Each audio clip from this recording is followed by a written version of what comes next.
Vamos orar. Senhor Deus, mais uma vez, dou graças, Senhor, por Tua palavra, por aquela esperança que temos em Jesus.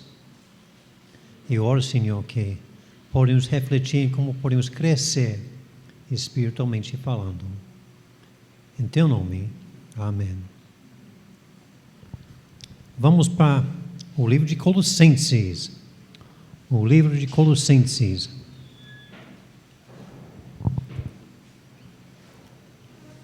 A santificação dos santos, o estudo do livro de Colossenses. A santificação dos santos. Quem são os santos? Alguém pode atender à santidade? A doutrina de santidade é muito mal entendida. É a doutrina de crescimento espiritual. Como que eu posso saber se eu estou crescendo ou não crescendo? O apóstolo Paulo, nesses primeiros 12 versículos aqui, no livro de Colossenses, ele está fazendo uma oração, e nessa oração, ele apresenta a doutrina de santificação. A pessoa já é salva e como podemos crescer em Cristo. Eu creio que o livro de Colossenses pode ser dividido. Então, essa coisa está avançando, não. A santificação dos santos e a primazia do Salvador. A santificação dos santos e a primazia do Salvador, o livro inteiro tem esse tema. Já existe muita conversa, confusão sobre santificação. O apóstolo Paulo, nas suas palavras iniciais, vai falar sobre isso. Ele gostava de usar frases grandes. De 1 a 12, só temos 3 pontos finais. Todo o resto é vírgula, vírgula, ponto, vírgula. E então, essas 3 frases que vamos ver hoje, vamos ver essas 3 frases, como eu posso crescer espiritualmente, como que eu posso produzir fruto. Versículos 1 e 2, Paulo fala com os santos. Ele diz em versículo 1 e 2, Paulo, apóstolo de Cristo Jesus, pela vontade de Deus, e ao irmão Timóteo, aos santos e fiéis irmãos em Cristo Jesus. Ele escreve para os santos. A ideia de uma definição de um santo é muito modificada pela Igreja Católica. Santos, conforme essa igreja, são pessoas que já morreram. E a igreja declara que tal pessoa é uma santa. Que essa pessoa jamais vai para o purgatório, está já no céu. Mas, biblicamente falando, a palavra santa refere às pessoas que foram tiradas das reino das trevas e colocada na luz. Versículo 13. Ele nos libertou do império das trevas e nos transportou para o reino do Filho do seu amor, no qual temos a redenção, a remissão dos pecados. Essa separação de um reino para outro é uma declaração dessa pessoa agora é santa. Em outras palavras, as pessoas que têm confiado em Cristo como seu Salvador são santos. É uma curiosidade que a igreja de Colossos não é mencionada no livro de Atos porque o apóstolo Paulo não foi envolvido em plantar essa igreja. Paulo foi em Éfeso e parece que alguém de Éfeso foi e visitou Colossos e levou o evangelho e a igreja foi plantada naquela cidade. E Epáfras também foi lá, ele leva um relato sobre as santas, as pessoas que tinham confiado no Salvador.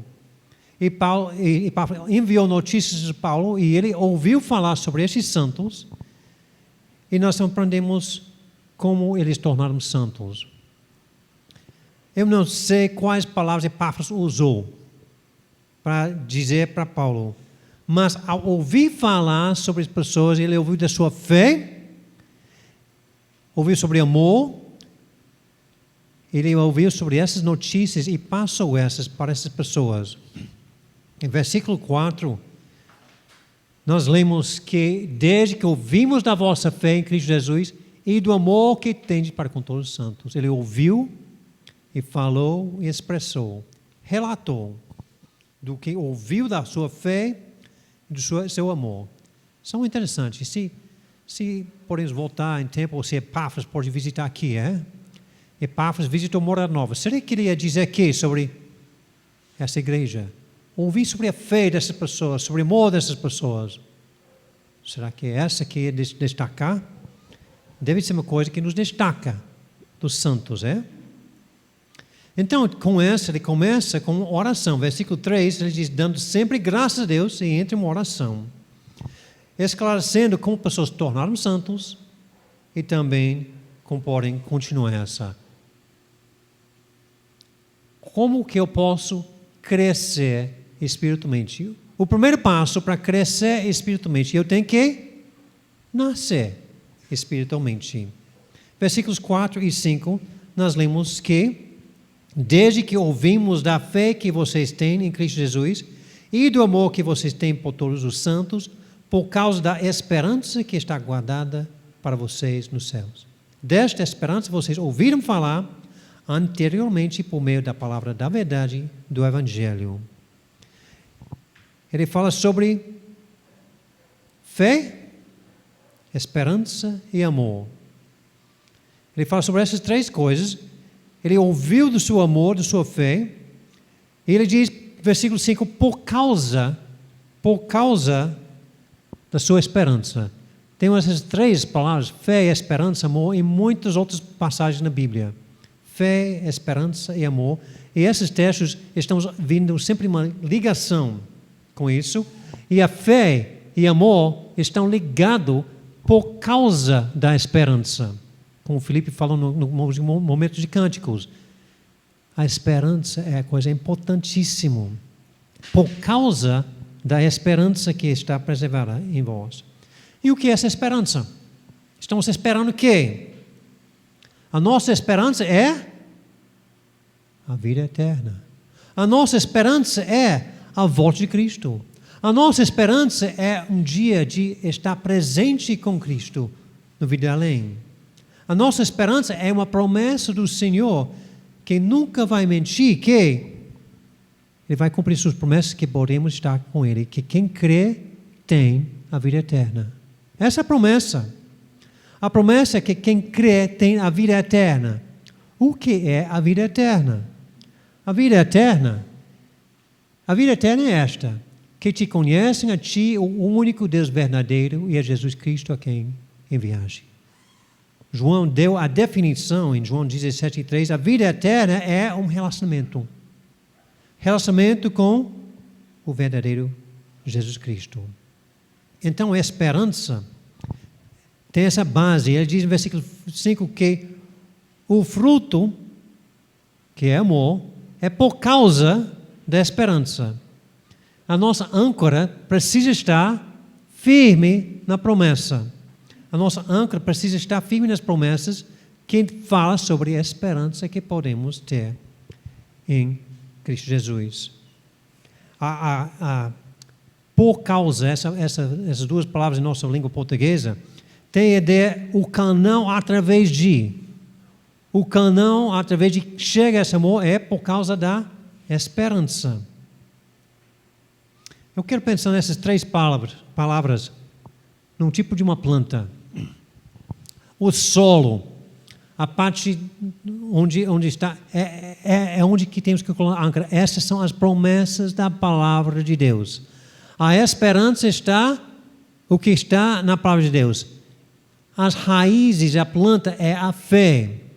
E o fruto, o amor, é resultado disso. Então temos, por causa da esperança, a fé depositada nessa promessa, que podemos ter fruto em nossas vidas. Muitas vezes tem religiões que querem inverter essa figura. É? O foco está nas obras. O foco está a coisa visível. A fé está nas próprias obras. Muitas pessoas pensam que eu posso ter uma recompensa futura porque eu fiz isso, fiz aquilo, fiz aquela coisa. E a esperança está, eu não sei. É nebulosa, sem base. Joga no âncora lá no céu, vai ficar segurando o quê? A ideia dessa, é? Invertendo essa, é? Pessoas pensam, se eu amo o suficiente, se eu ajudo o meu irmão, se eu não estou roubando, matando, nem adulterando, se estou honesto. Eu espero alguma coisa, mas eu não sei o que é, porque não tem uma promessa. E tem uma coisa fraca disso, é? Outras pessoas pensam que a própria fé é a âncora, é? A própria fé. Fé em quê? Eu não sei, mas a fé em alguma coisa, mas tem muita fé. Pessoas usam essa. Tem fé em Deus. Até a fé em Deus é usada, mas não em uma promessa específica com isso, é? Temos que depositar nossa fé numa promessa específica. É essencial. É totalmente necessário que a esperança tenha a base. O objeto da minha fé precisa estar na palavra de Deus. Essa ordem necessita, eu tenho que ouvir a palavra, entender a palavra, crer na palavra.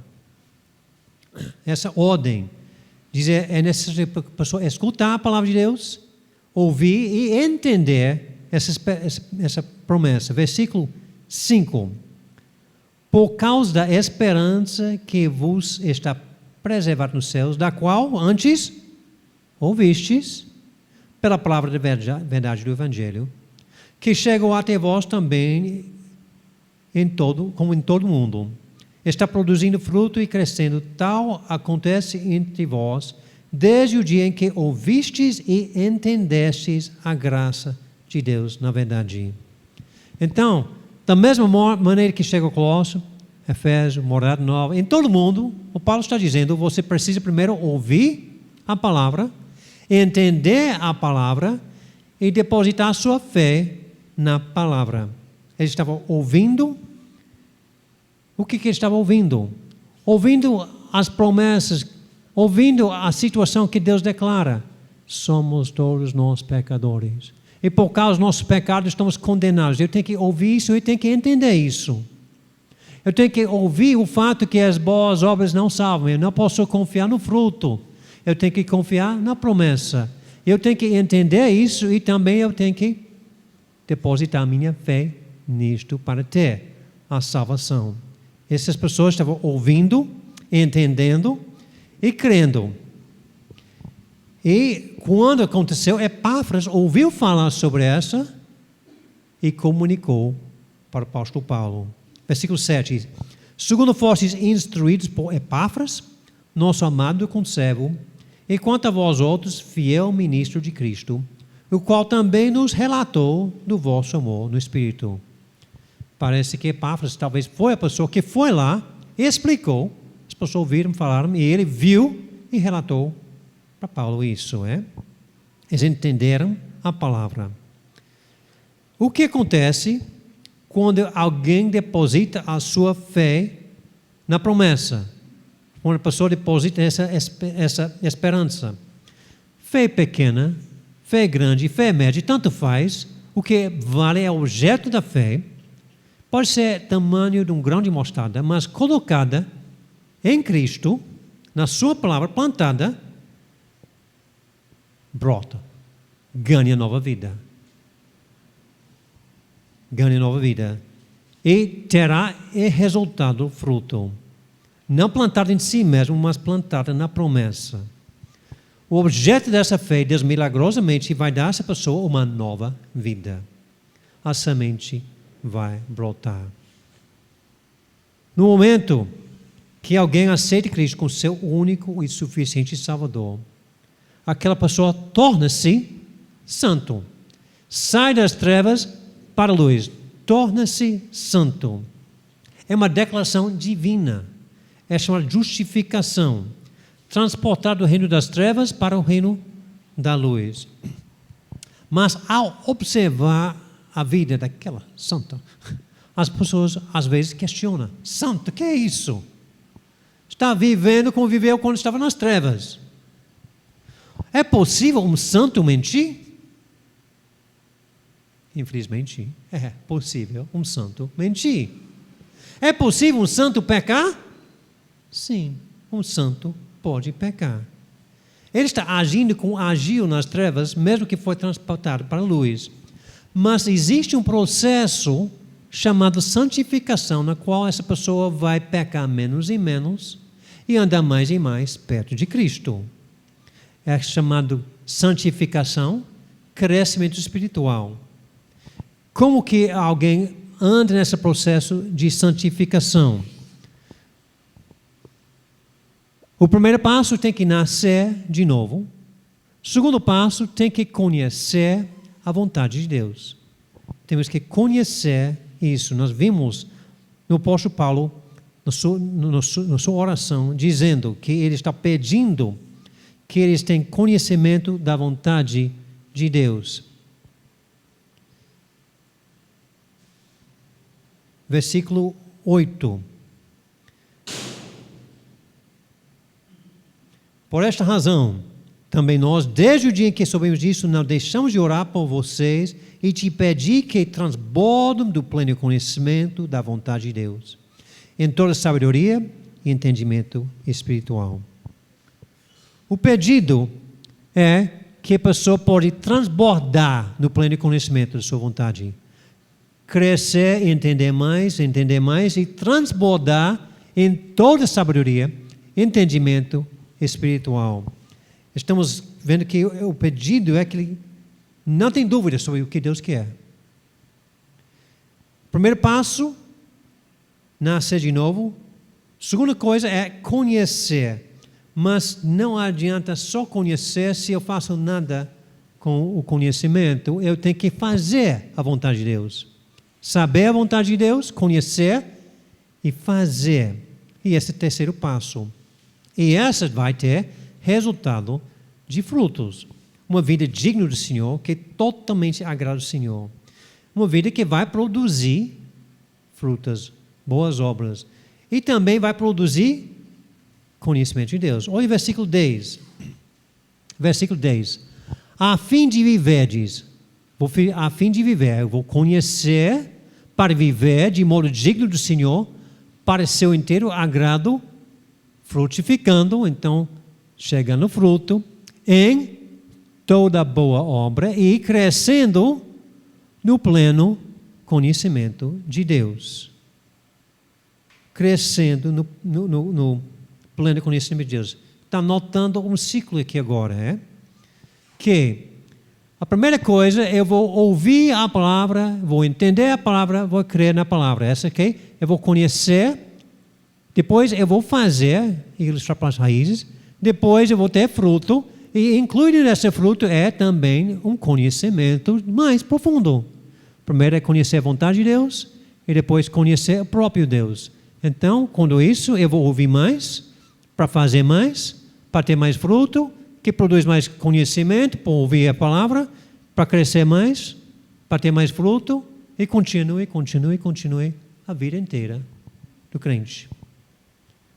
Voltando não somente à vontade de Deus, mas ao conhecimento de Deus. Para saber o que Deus quer e desenvolver o relacionamento com Deus. Estamos olhando na fé, esperança e amor. Esperança, fé, amor. Esperança, fé e amor. Essas três palavras continuem. Ouvir, entender e confiar. Ouvir, entender e confiar. E o fruto tem dentro do próprio fruto o desejo de conhecer mais. Como essa planta recebe uma chuva.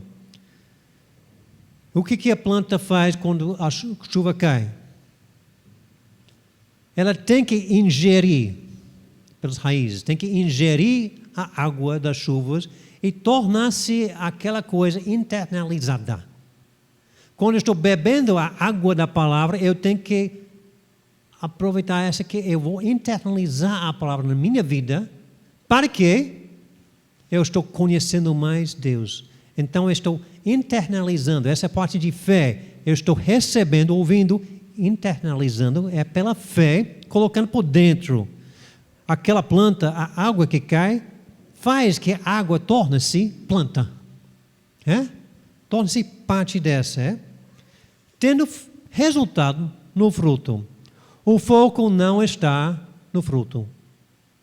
O foco não está no fruto. O foco está em internalizar. O foco está na palavra de Deus. Resultado é o fruto. tentativas de praticar a vida, viver uma vida santa, sem saber a vontade de Deus, sem ir para a palavra, vai deixar pessoas frustradas, focando no fruto, em vez de focar na pessoa, na palavra. Um foco na atividade cristã. Em Cristo eu tenho que fazer isso, e não isso, uma lista, focando em obras, focando em comportamento, deixa pessoas frustradas. O foco precisa estar na palavra. Existem religiões que focam tanto no fruto que esquecem que precisa nascer de novo. Primeiro passo, esquecem disso. Não, eu sou crente porque eu faço e eu não faço. Não, essa tem nada a ver com a fé. Esses são comportamentos. Pessoas focam tanto nisso que esquecem que precisamos nascer de novo. Outros, reconhecendo que precisam nascer de novo, ainda focam tanto nisso que esquecem a importância da palavra internalizada na minha vida para crescimento espiritual. Esquecem a fonte. Esquecem que eu preciso sempre voltar para a fonte. E esse processo de santificação é um processo contínuo. Não tem fim. Você não aprende toda a doutrina de vez para depois crescer de vez. Você aprende um pouco de doutrina para internalizar aquela pouca doutrina, para aplicar na sua vida, para crescer, para aprender mais, para continuar. Entender a vontade de Deus, colocar a vontade de Deus em prática e saber o que Deus quer. Entender que saber não é a mesma coisa de fazer. Mas alguém pode pensar, eu já escutei e está enganchado aqui. Não entendo. Eu não estou conseguindo fazer, eu não sei se eu posso fazer. Eu sei o que devo fazer, mas não sei se eu posso fazer. Como que eu posso crescer? A pessoa pergunta, mas como? Eu já sei tudo aqui, eu sei que tem que aprender e aplicar, mas aquela aplicação torna-se difícil. A ideia que santidade é difícil demais é uma mentira do diabo. Podemos crescer. O apóstolo Paulo continua falando que nós não devemos tentar fazer essa coisa no poder da carne. Versículo 11. Nós lemos em versículo 11. Sendo fortalecidos com todo o poder, segundo a força da sua glória, em toda perseverança e longanimidade com alegria, dando graças ao Pai que vos fez idôneos à parte que vos cabe a herança dos santos. A força não é uma força própria, é uma força divina, uma força poderosa. Então, a razão que eu não consigo não é por falta de força, porque ele diz que eu tenho todo o poder. Todo o poder. Não sei se o povo de Colossos tinha aquela televisão ligando, vendo super-heróis. Nós temos essa ideia de super-heróis. Você bota um anel e tem poder, você bota uma coisa assim, aquela espada mágica, aquela coisa que dá poder. Pois esse é o exemplo aqui. Essa ideia que eu posso ganhar a vitória porque eu tenho um poder sobrenatural. Eu posso fazer isso. Não é uma criança tornando-se monstro para lutar na guerra, mas essa frase, sendo fortalecidos com todo o poder, expressa a ideia de superpoderoso, capacidade máxima, nível extremo. Ninguém pode ficar inimigo com isso porque é o poder de Deus.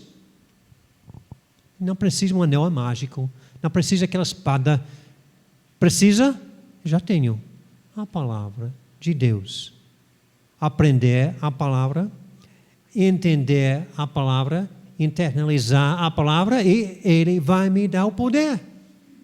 Aquela palavra internalizada, quando a palavra de Deus torna-se parte de mim, dentro da minha vida, eu não consigo não produzir fruto. É coisa automática. O fruto do Espírito não é só amor, é alegria, paz, longanimidade. Todas essas coisas são frutos quando eu pego a palavra entender pela fé a palavra, internalizar ela, vai ficando aplicando, Pare de focar no fruto. Comece de focar na palavra e por a fé, internalizando ela na sua vida, e o fruto é resultado. Você pode ter toda a força para perseverar até o fim. Perseverança não apenas aguentando em angústia, mas longanimidade. Fruto do Espírito ele diz com longanimidade, com alegria. Alegria posso fazer isso. Dando graça ao Pai que vos fez idôneos. Ele me fez capaz de agir como herança dos santos do Luís. Essa perseverança. Por essa razão, o apóstolo diz que temos razão para agradecer o Pai, que nos fez idôneos, perfeito para toda obra. Não existe outro bicho na face da terra mais equipada para viver a vida santa do que um crente, conhecendo Deus e internalizando a sua palavra na sua vida. Temos toda a capacidade. Então, para refletir, estou terminando cedo hoje, Você é um santa? Você é um santo? Você tem certeza que você foi tirado do reino das trevas e colocado no reino da luz porque depositou a sua fé numa promessa? Ou está confiando em frutos na sua vida, em obras? Você tem certeza que você tornou-se santo porque Deus te tirou dessa? Para os crentes aqui que dizem, eu já sei disso, podemos perguntar nós mesmos como igreja, se Epáfras visitasse morada nova, quais notícias ele ia levar para o apóstolo? Será que a nossa fé, amor, prova que temos esperança? Será que a fé é visível pelo fruto para os santos? E vamos imaginar dessa forma. Se ele visitasse do ano passado, ou vamos dizer 2018, agora para 2021, ele pode dizer, pois bem, a vida desses irmãos já é diferente. Eles eram salvos aqui, mas eu estou vendo mais fruto, mais fé. Obviamente está crescendo em Cristo. Obviamente está internalizando a palavra nas suas vidas. Eu posso notar diferença nessa. Será que Epáfras ia notar essa em nossas vidas? Se não, tem que perguntar, será que eu estou dentro da palavra? Porque é impossível esse crescimento esquecendo a palavra de Deus. Estou dentro da palavra, aprendendo mais sobre a esperança, aprendendo as promessas, a vontade do Senhor, a pessoa de Deus. Será que posso dizer, eu não sabia disso sobre Deus o ano passado, mas agora eu sei. Eu não entendi isso, mas agora estou entendendo. Eu posso ver coisas notáveis que eu posso dizer, sim, dessa passagem não entendi antes, mas agora estou entendendo. Progresso do entendimento. Coisa internalizada com essa, que antes eu era assim, Eu posso dizer que a minha paciência era aqui, agora é mais aqui. Estou crescendo em Cristo. Meu amor era aqui, mas meu amor está agora aqui. Eu estava evangelizando assim, mas agora estou evangelizando mais. Eu estou confiando em Deus para finanças mais do que era antes. Eu estou com mais valores eternos do que antes. Eu tenho fruto na minha vida para provar disso. Devemos ter frutos. Se não, o que preciso? Dedicar mais tempo conhecendo a palavra de Deus. Conhecendo Deus. Essa não é só o que pode ser feito num domingo. Todo dia preciso estar na palavra. Os domingos vai ajudar, os irmãos vão ajudar, mas a palavra que é a coisa-chave. Eu preciso fazer o quê? Eu já sei o que preciso fazer e não estou fazendo. Por quê? Eu já sei que eu preciso dedicar mais tempo na palavra, mais tempo na igreja, mais tempo com os irmãos, mais tempo... Por quê? Eu tenho todo o poder. O Todo-Poderoso está ao meu lado para me ajudar. Ou será que eu estou dependendo em forças humanas? Eu não estou focando em Cristo.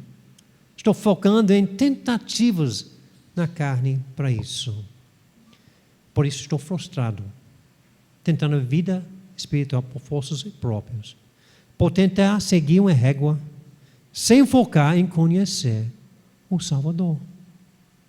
Eu tenho que ir para a fonte, beber da água da vida e fazer ela parte da minha vida. Vamos baixar as nossas cabeças, vamos fechar nossos olhos. Refletir por dentro dos nossos próprios corações. Possivelmente tem alguém aqui que ia dizer, não sei se foi tirado do reino das trevas e colocado no reino da luz. Eu preciso confiar, eu preciso entender mais. Será que tem alguém nessa situação, com essa dúvida sobre a eternidade? E você quer dizer, ore para mim. Eu quero um estudo bíblico, eu quero entender mais isso. Tem alguém nessa situação? Pode levantar a mão, baixar a mão. Pode baixar a mão. Tem outra pessoa nessa situação? Deus falando contigo? É um crente que está dizendo, eu não vejo progresso daqui 6 meses atrás do que 1 ano atrás. A minha vida é a mesma coisa, eu não estou crescendo. Eu não estou internalizando a palavra de Deus na minha vida, eu preciso mudar disso. Ore para mim que eu posso ir para a fonte e conhecer mais o Salvador. Tem alguém? Pode baixar as mãos. Tem outras pessoas? Deus está falando, pode baixar as mãos. Pode baixar. Outras pessoas? Estamos precisando internalizar, ir para a fonte e deixar Deus operar nossas vidas e ter aquela santificação, crescimento, fruto sendo automático. Senhor Deus, dou graças a Ti, Senhor, por Tua palavra. Eu oro, Senhor, para as pessoas que precisam sair das trevas para a luz, pessoas que não conhecem o Salvador. Eu oro, Senhor, para os crentes aqui que estão precisando focar mais no Salvador, precisando focar na Tua palavra, internalizar e fazer a palavra, a parte de nossas vidas. Eu oro, Senhor, para pessoas que estão dizendo, eu não vejo crescimento, que daqui 6 meses eles podem dizer, agora estou vendo. Que pessoas que estão dizendo, eu não estou fazendo, mas daqui 6 meses podem dizer, graças a Deus, agora estou crescendo. Graças a Deus, estou vendo fruto na minha vida e desejando mais e mais conhecer o Salvador. Que podem parar de ficar paradas. Que podem parar de ficar agindo em tentativas frias sem olhar para a fonte. Senhor, é hora que podemos ver uma igreja, comunidade e individuais também crescendo em Cristo, tendo todo o poder. Em Teu nome. Amém.